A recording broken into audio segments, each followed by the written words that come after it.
Welcome to Caching Waves. This is an Elliott wave update for XRP. I'm going to get into the micro counts, but real quick, wanted to show you my daily primary count. And that is that we've had a multi-year dragging on triangle. And we finally completed the triangle at our E-wave, and now we're starting our uptrend again, which should take us to all-time highs and further. Now I'm going to be counting the waves to see when we get a completed pattern to the upside for targeting.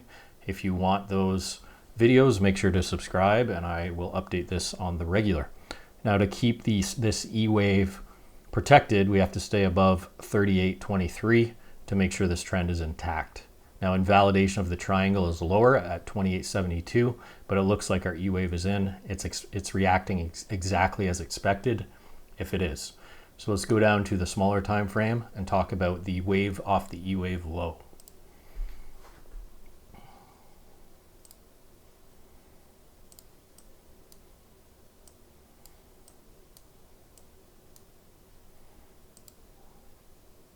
Now you can see where my current stop is. It's at 47.63. You'll have to check out your own exchange for that, but that's just an alert for me right below the 618. Now, as per XRP right now, we're looking for a pivot to the upside. Last video looks like it's underway. One thing to note, off our E-wave low, we've had a 1-2 and a 1-2 and a 1-2. 3 nested 1-2s. So that's why we got such an explosive move, and obviously the end of the triangle added to that thrust. Now our third wave target in blue was all the way back here at 52.43. But our extended third wave target is the 2.618 extension of wave 1 off of wave 2 up here at 61.68, which you can see we hit pretty much ideally. After that, we're looking for a fourth wave between the 236 and the 50 for our fourth. We came just shy of the 382, so that's hitting as ideal. Looking for our fifth wave to the upside. Now targeting for this is kind of all over the place. I prefer to count waves at this point. But just keep in mind, this is very bullish. We're just expecting in this zone a correction, and this is a larger 1 and 2, and then trend continuation after the fact. So it gives you opportunities to take profit or hedge or leverage up. That's why we want the corrections, and they always tend to happen. Okay, so you can see I have our trend channel here, starting from the beginning of wave 2 off of wave 4, currently marked. This could change, and I have that extended off of wave 1 and wave 3. We'll see where we end up hitting here because the targets are kind of all over the place. Now if our wave 4 is complete, first I have wave 1 through wave 3 off of that wave 4. That 618 target is 74.09. Now because this fourth was so deep, I also have our 5 equals wave 1, this wave 1 off of this wave 4. It actually basically double tops. So a little bit concerned about that.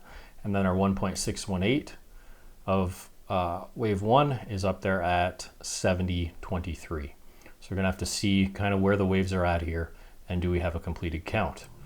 Now we can go even higher than that, just to be clear. Again, much relies on this wave count.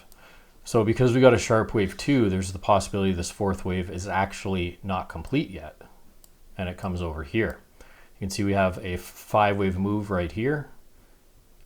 We have a 3-wave pullback and potentially another 5-wave move to the upside. And all that would create is a running flat. Let's get that exact zone so you're not taken by surprise if something happens and you get fearful.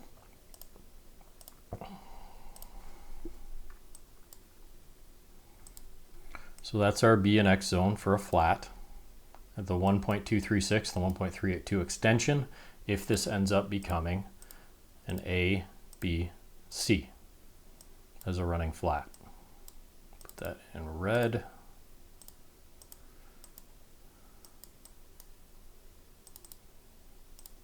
So you can see the path I'm talking about.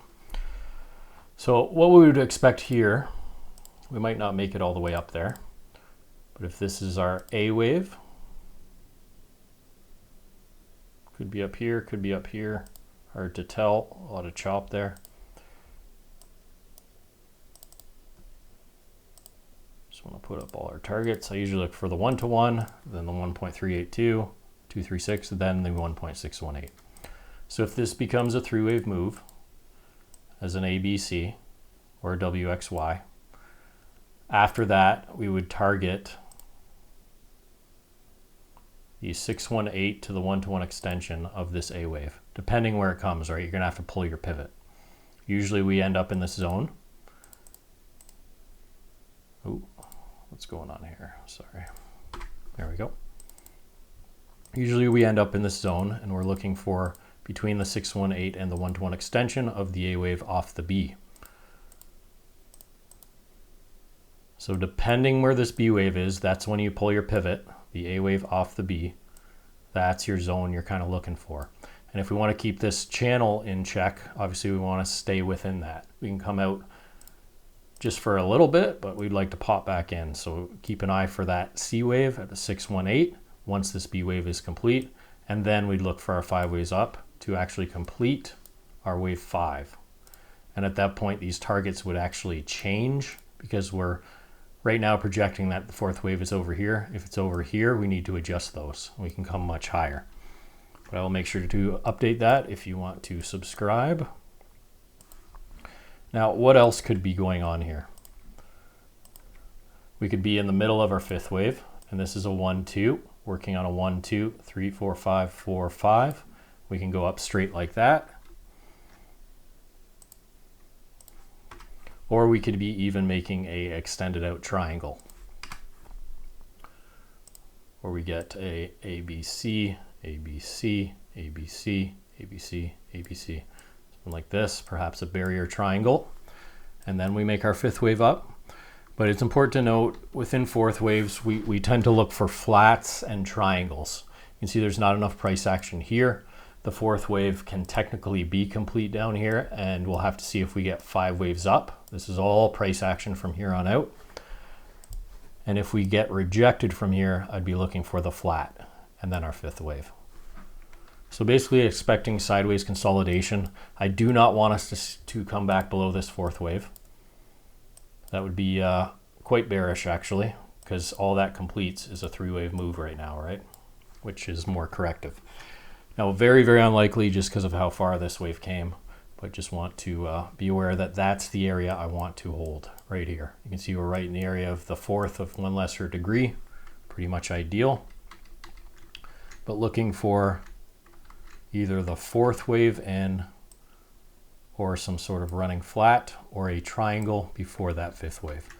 Now I will update that as well with the new targets if our 4th wave is actually not complete.